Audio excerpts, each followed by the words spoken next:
एक बार किसी ने सवाल किया कि संत तो बाली दो जहान होते हैं, फिर परमपिता जी बीमार क्यों हुए?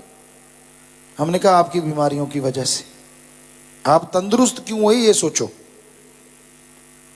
अगर ये सोचने लग जाओगे रूहानियत से तो अपने आप समझ आ जाएगी संत पीर फकीर क्यों किसी के बोझ लेके बीमार हो जाया करते हैं। वरना वो जिनको मालिक भेजे इस धरती पे अपना रूप बना के, बीमारी का क्या लेना देना उनके आसपास। ये तो काल से टक्कर होती है कि तमाम मालिक के जो प्यारे होते हैं, मुरीद होते हैं, उनके पाप कर्म कटते हैं। तो संत पीर फकीर मालिक से दुआ करके मालिक से कटवा देते हैं, नाम के समय उठवा लेते हैं या उठाने पड़ते हैं। उठाते शाह सतनाम शाह मस्तान, सबके पाप कर्म और उठाते ही रहते हैं जब तक आदमी खत्म नहीं होता। जिसका दृढ़ यकीन है, जिसका दृढ़ विश्वास है, उसके कर्म कटते रहते हैं। किसको सख्त अल्फाज बोल दिया, उसके कर्म आने वाले होते हैं, वो कट जाते हैं। आदमी गुस्से जरूर होता है, यार मुझे क्यों बोला, मेरे को कहा, मेरे को ये, मेरे को वो। उसे क्या पता उसका कितना भला हो जाता है। ये तो राम जानता है या फकीर जानता है। तो संतों का काम सबका भला करना होता है, दिखाना नहीं होता। और वो कभी किससे रूठते नहीं। आप रूठते हो आपस में, आप रूठते हो अपने पीर फकीर से, आप रूठते हो अल्लाह राम से। इसलिए आपको लगने लग जाता है कि भाई संत भी मेरे से रूठ जाते हैं। और सबसे बड़ा कारण एक और होता है, जब आप गलतियां करते हो, जब आप बुरे कर्म करते हो, वचनों की काट करते हो, करते खुद हो, खुद को दोष ना देके संतों को मर्ज देते हो कि उसमें कमियां हैं। तो हकीकत है हमने अपने मुर्शिद शाह सतनाम शाह मस्तान में ना कोई कमी देखी, ना देखी है और ना देखेंगे। ये उनका रहमो करम। क्योंकि संत कई बार ऐसे ऐसे कर्म करते हैं इंसान दंग रह जाता है। एक बार कबीर साहब जा रहे थे तो उन्होंने साथ में शायद रविदास जी और एक और को वैश्या थी, उनको ले लिया और शराब की ऐसा लगा बोतलें पीते जा रहे हैं। सभी को 4-4 5-5 बोतलें थमा दी कि सारे पकड़ लो भाई। तो बोतलें पकड़ ली, एक एक दो दो सबके पास। खुद ऐसे बोतल ले ली साथ में, एक आधी घूंट पी भी। और एक राजा थे उनके, राजपूत वीर सिंह जी शायद, अभी पूरा ख्याल में नहीं, तो उनके दरबार में जा पहुंचे। तो देखना ये था, लोग ये कहते थे कि वीर सिंह तो कबीर साहब के बहुत बहुत बड़े भक्त हैं। जब भी कबीर साहब जाते हैं वो गद्दी छोड़ देते हैं और खुद साइड में बैठते हैं। लेकिन उनको अहंकार आ गया था कि मैं ही मालिक का सबसे प्यारा हूं। तो जैसे वो कबीर साहब जी बोतल लिए, एक तरफ बैश्या एक तरफ रविदास जी, तो उसने देखा भी हैं मेरा गुरु ये छोटी जात वाले लोग हैं और ये, और कबीर साहब ने सामने वो पिया तो कि ये शराब पी रहे हैं। तो उन्होंने गद्दी नहीं छोड़ी। सारे हैरान कि ये तो बड़ा भक्त था, ये क्या हुआ। तो जो रविदास जी थे साथ में, और वो दौड़ के गए, कहते तेरी अकल में फर्क आ गया क्या? कहते यार ये शराब पी रहा, गुरु भी कभी शराब पीते हैं? कहते बेवकूफ, गुरु पे शक करता, पूछ के तो देख ले क्या हो रहा है। तो उसने मन में ठेस लगी कि वाकई मेरी गलती है, मैंने शक क्यों किया। फिर भी मन तो हावी हो ही चुका था। साइड पे उतरा सिंहासन से और कहने लगा जी ऐसा क्यों हुआ। तो कबीर साहब मुस्कुराए, कहने लगे बादशाह तेरा जो मन हावी हो गया तेरे पे, ये तेरी कमी है। हम तो ये पानी बोतलें इसलिए पी रहे हैं, गर्मी लग रही है हमें, क्योंकि जगन्नाथ जी के मंदिर को आग लगी है, लोगों की श्रद्धा है वहां। आप जाके देख लो चाहिए अगर आपको यकीन नहीं तो। कहते घोड़े से उसने अपने अलहकार भेजे, क्योंकि ऐसा था कि भाई वाकई सच है कि झूठ कईयों को होता है। तो वो दौड़ के गए। जो टाइम कबीर साहब जी ने बोतलें उंडेली और पी रहे थे, वाकई उस टाइम वहां आग लगी हुई थी। तो फिर लंबा लेट गया। कबीर जी कहने लगे हम तो बताना चाहते थे कि बेटा दुनिया भली से भली, मालिक के प्यार में कौन कितना है ये कुछ पता नहीं होता। तो इसलिए आप चोर नाल की यार नाल की तू अपनी निवेड़ तेन होर नाल की, अपनी कमियां दूर करते जाओ, मन के हाथे चढ़ो ना, सिमरण करो और अपने मुर्शिद का शुक्राना करो जितना कर सकते हो। शाह सतनाम शाह मस्तान दाता रहबर का ये जन्म महीना है। अपनी कमियां निकालो, तमाम कमियां दूर करते जाओ। दूसरों की कमियां नहीं, गुण देखो, ताकि वो गुण आपके अंदर आ जाएं, आपके अवगुण दूर हो जाएं और मालिक की दया में रहमत से खुशियों से आप माला माल हो जाएं। उसको भावना पसंद है, उसको दिखावा नहीं पसंद। शुद्ध भावना करो, मालिक का सुमरण किया करो, ताकि मालिक की तमाम खुशियां जो सच्चे दाता रहबर शास्त्रनाम जी महाराज, जिनका पाक पवित्र अवतार महीना चल रहा है, और भाग्यशाली वो रूहें जिनको पूर्ण सदगुरु मुर्शिद कामिल मिला, जिन्होंने सच का राह दिखाया, यह समझाया कि कैसे आप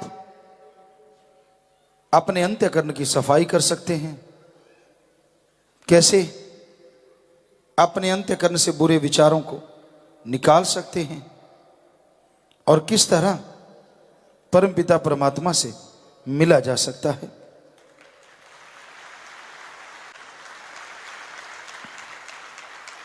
जो साईं जी ने ये मांगा, सच्चे सौदे की मुरीद वचनों पे पक्के रहें, सुमरण करते रहें, सेवा थोड़ी करें, या सेवा ज्यादा करते हैं थोड़ा सिमरण साथ में करते रहें, ना उन्हें अंदर कमी रहेगी ना बाहर कमी रहेगी।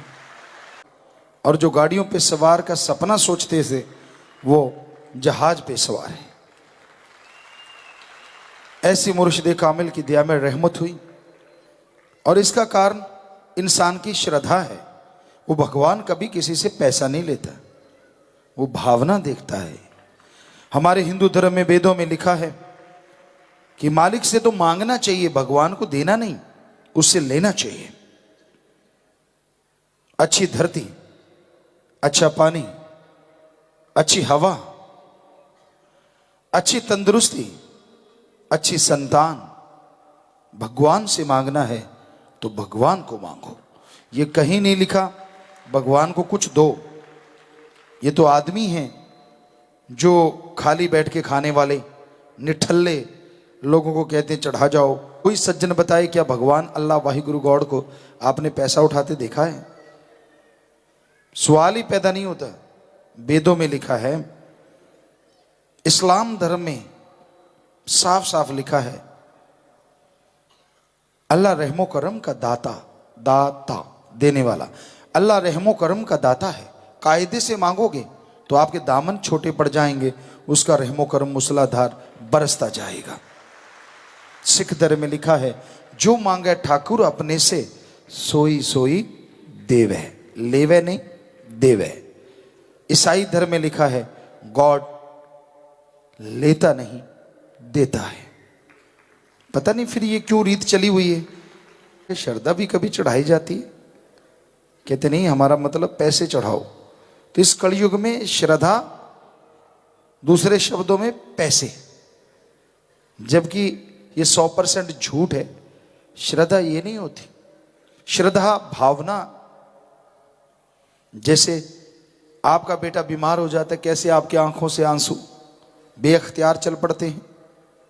डॉक्टर कह दे लाइलाज है, कैसे बिन पानी की मछली की तरह आप तड़प जाते हैं।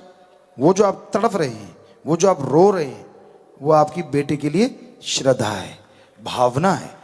ऐसी भावना जो आप अपने बेटे के लिए रुपए में 100 पैसा पैदा कर लेते हैं, या पैदा हो जाती है ऑटोमेटिकली, ऐसी भावना भगवान अल्लाह के लिए, ऐसी श्रद्धा 100 नहीं 15-20 पैसे भी अगर आप अपने अंदर पैदा कर लो तो मालिक आपके आगे आके खड़ा हो जाएगा। ये है श्रद्धा, ये है भावना। पर लोगों को लूटने के लिए सत्संगों का प्रोग्राम लोगों ने बना रखा है। सत्संग करेंगे, गुरुमंत्र देंगे, बदले में लाखों करोड़ों रुपए। संत पीर फकीर साफ साफ कहते हैं कि भाई आप आओ, तन मन धन से परहित परमार्थ करो।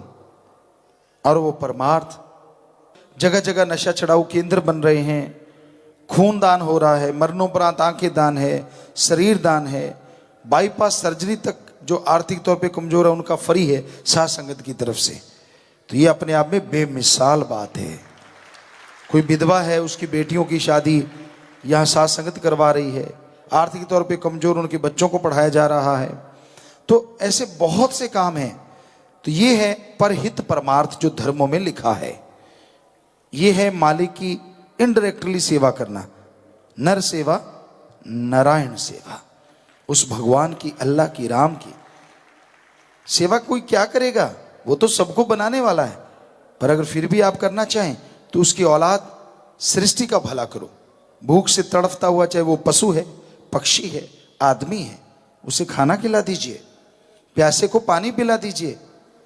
वो जो आपने पानी पिलाया, वो जो खाना खिला दिया, वास्तव में सच्चा दान है। और बदले में फल ना मिले, हम 100% आपको गारंटी देते हैं। तो ये है हकीकत। आज बहुत जगहों पे लोग हकीकत से दूर कर रहे हैं, असली बात नहीं बताते। अगर बताएंगे तो फिर पैसा कहां से खाएंगे। इसलिए लोगों को कहते हैं 1 के बदले 10 मिलेगा। तो साईं जी ने यही तो बताया कि ये झूठ है। और हम भी आपकी सेवा में यही अर्ज करते हैं, सदगुरु यही कहलवाते हैं। अगर आपको कोई कहता है कि 10 मिलेंगे, तो आप 1 लाख दे दो और सामने झोली फैला के खड़े हो जाओ। वो कहेगा क्यों खड़े हो? अजी आपने कहा है कि 10 मिलेंगे, मैंने लाख दे दिया, 10 लाख दो मुझे वापस।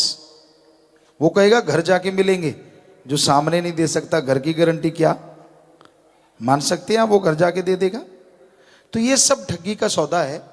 पूरी दुनिया में ऐसे ठग राम नाम के नाम पे लोगों को लूट रहे हैं, जबकि हमारे धर्मों में ये चीज कहीं भी नहीं लिखी है कि भगवान के नाम पे पैसा इकट्ठा करो। वहां तो ये लिखा है भगवान तो देता है, मांगने का तरीका बता दो, अपने आप मांगते रहो तो मालिक देता रहेगा। तो ये सच्चा सौदा में सर्वधर्म संगम, कोई ऊंच नीच नहीं, कोई छोटा बड़ा नहीं। हिंदू, मुस्लिम, सिख, ईसाई सभी धर्मों के, मजहब के लोग यहां बैठ के अल्लाह कह सकते हैं। पास वाला वाहिगुरु बोल दे, कोई हर्ज नहीं। दूसरा राम बोल दे, तीसरा गॉड बोल दे। लेकिन दुनिया में ऐसा नहीं है। मस्जिद में जाके आप राम राम नहीं गा सकते, मंदिर में जाके अल्लाह नहीं बुला सकते, और आप गिरजे में जाके वाहिगुरु नहीं गा सकते, और गुरुद्वारे में जाके आप गॉड गॉड नहीं गा सकते। क्योंकि ये असूल बने हुए हैं कि वहां तो वही चीज बोली जाएगी। पर साईं मस्ताना जी ने, शास्त्राम जी दाता रहबर ने ऐसा ये आश्रम, ऐसे ये सच्चा सौदा बनाया कि जिसमें सेवा, सुमरन और सर्वधर्म संगम, सभी को आपस में प्यार करो, बेगर्ज नहीं, स्वार्थ, कोई ऊंच नीच नहीं, कोई छोटा बड़ा नहीं, सब एक मालिक की औलाद हैं और एक ही सबका मालिक है। इस बात को मानने वाले सो प्यारी साथ संगत जी, ऐसे मुर्शिदे कामिल का जितना शुक्राना किया जाए, जिन्होंने सच का राह दिखाया, उतना ही कम है। पर फिर भी हम कोट एंड कोट शुक्राना करते हैं अपने सतगुरु मुर्शिदे कामिल का। और सारी साथ संगत को लोहड़ी का जो पर्व है बहुत बहुत मुबारक हो। और राम नाम का जाप करते हुए, क्योंकि दुनिया में तो त्योहार के दिन आज पता नहीं कितने लोग जुआ खेल रहे होंगे, शराब पी रहे होंगे, गंदगी फैला रहे होंगे, राक्षस प्रवृत्ति का काम करते हैं। जबकि हमारे हिंदू धर्म में या किसी भी धर्म में जितने भी त्योहार हैं वो अच्छाई का प्रतीक है। उस दिन अच्छे कर्म करने चाहिए। आज के दिन बुराई जली, उसको जलाया गया, तो आप भी अपनी बुराइयों को जलाइए ना, आहुति दीजिए कि हाँ, प्रण कीजिए कि मैं ये बुराई जिंदगी में कभी नहीं करूंगा। जैसे आज साथ संगत ने आहुति दी है, और बहुत बड़ी बात ये है, सही तरीका त्योहार को मनाने का। घर में खुशी मनाइए, बच्चों के लिए टाइम दीजिए, घर में जो समस्याएं हैं उनको दूर करने के लिए मालिक से दुआ कीजिए, प्रार्थना कीजिए, अरदास कीजिए। और जिस त्योहार को जिस तरीके से मनाया जाता है मनाइए, कोई फर्क नहीं पड़ता। लेकिन जरूरी ये है कि उसके अंदर जो सीख है वो समाज को लेनी चाहिए, बुराइयां छोड़नी चाहिए, अच्छाइयां अपनानी चाहिए। सो सबको बहुत ਧੰਨ ਸਤਿਗੁਰੂ ਤੇਰਾ ਹੀ ਆਸਰਾ। ਗੁਰੂ ਜੀ ਦੀ ਪਿਆਰੀ ਸੰਗਤ ਨੂੰ ਨਿਵੇਦਨ ਕੀਤਾ ਜਾਂਦਾ ਹੈ ਕਿ ਹਰ ਰੋਜ਼ ਸਤਸੰਗ ਸੁਣਨ ਦੇ ਲਈ ਸਾਡੇ ਚੈਨਲ ਡੇਰਾ ਸੱਚਾ ਸੌਦਾ ਨੂੰ ਸਬਸਕ੍ਰਾਈਬ ਕਰ ਲੈਣਾ ਜੀ।